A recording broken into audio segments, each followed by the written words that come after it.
نہیں تھپڑ تو جو بھی مارے وہ ان کا دونوں کا اپنا لگایا ہوا چیئرمین ہے، چاہے اس طرف سے تھپڑ لگے اس طرف سے لگے دونوں طرف سے لگے، اس سے ہمیں تو کوئی غرض نہیں ہے۔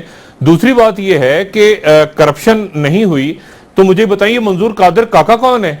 یہ نثار مورائی کون ہے جو پکڑا گیا؟ بالکل یہ جو باہر اربوں روپیہ کروڑوں کی پراپرٹیز بنی ہوئی ہیں، جو نیو یارک کے ہوٹلز ہیں، جو دنیا بھر کے اندر، اور یہ میں کسی ایک جماعت کی بات نہیں کر رہا، میں تو موجودہ حکومت کی بات بھی کر رہا ہوں، یہ تو خود منی لانڈرنگ کے اندر اور پتہ نہیں کس کس ایل این جی اور کیا کیا انہوں نے کیا، وہ ان کے گھپلے آگے کھلیں گے۔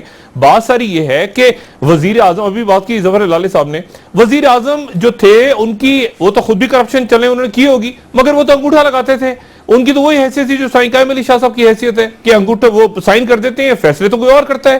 تو یہ تو بڑی انٹیلیجنٹ موو ہے پولیٹیکل پارٹیز کی کہ جی ہمارا نام کہیں نہیں آ رہا، لیکن ساتھ وہ مراد دے کے نوازنے کے لیے اپنے جو ہیں وہ کرونیز کو لگا دیتے ہیں ایسی جگہوں پہ۔ اور بالکل اب یہ منظور قادر کاکا ہے، وہ کہیں گے کاکا کے اوپر الزام ہے، میں نے کیا کیا ہے؟ وہ کاکا کس کو پیسے دیتا تھا اور نثار مورائی کس کو دیتا تھا، یہ عزیر بروج کس کے لیے قتل کرتا تھا؟ تو یہ دیکھیں، یہ اور یہ دوسری پارٹیوں میں بھی ہو رہا ہے، یہ اور پارٹیوں میں بھی ہو رہا ہے۔ وہ دیکھیں گلو بٹ جو تھا وہ بھول گیا لوگوں کو، وہ گلو بٹ گولیاں چلاتا پھر رہا تھا، اب سب کہیں گے ہمارے، ہم تو جانتے ہی نہیں گلو بٹ کون ہے جی۔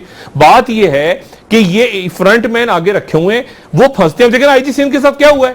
آئی جی سندھ کو اٹھا کے سپریم کورٹ نے کہا کہ تم کس طرح بیٹھو، کاغذ سے ٹکڑے لائے ہو، آئی جی سندھ ہٹ گیا اپنی جگہ سے۔ بالکل۔ اچھا دوسرا گروپ جو ہے پولیس کا، انہوں نے کہا کہ ہم نے انکوائری کی ہے، تو آئی جی سندھ کو یہ دیکھیں نا، بیوروکریسی میں بھی پرابلم ہے، یہاں بیوروکریسی میں بھی یہ ایشو ہے کہ یہ میرا بندہ ہے وہ تمہارا بندہ ہے، یہ کرپشن میرے لیے کرے گا وہ تمہارے لیے کرے گا، اور وہ سارے اسی طرح بینک سے انہوں نے خریدے ہوئے، بینکرز کو رکھا ہوا ہے ساتھ، وہ منی لانڈرنگ کرنا جانتے ہیں۔ میرا خیال ہے کہ یہ جو دلائل ہیں اب لوگ ان سے بیزار ہو چکے ہیں۔ اگر وہ کہہ رہا کہ میں بالکل یعنی پاک صاف آدمی ہوں، میں نے کوئی کرپشن، لوگ اتنا بیزار ہو گئے اس بات سے۔ اور یہ بات کہ جی کراچی میں کچھ نہیں ہوتا تھا، سندھ میں دودھ کی نہریں بہ رہی ہیں، پنجاب میں پرسکون سارا کچھ چل رہا ہے، یا خیبر پختونخوا بلوچستان، یہ انتہائی میں آپ کو تو نام لے کے یہ دینا چاہیے اور نہ اس کو لینے کے لیے کوئی تیار ہے۔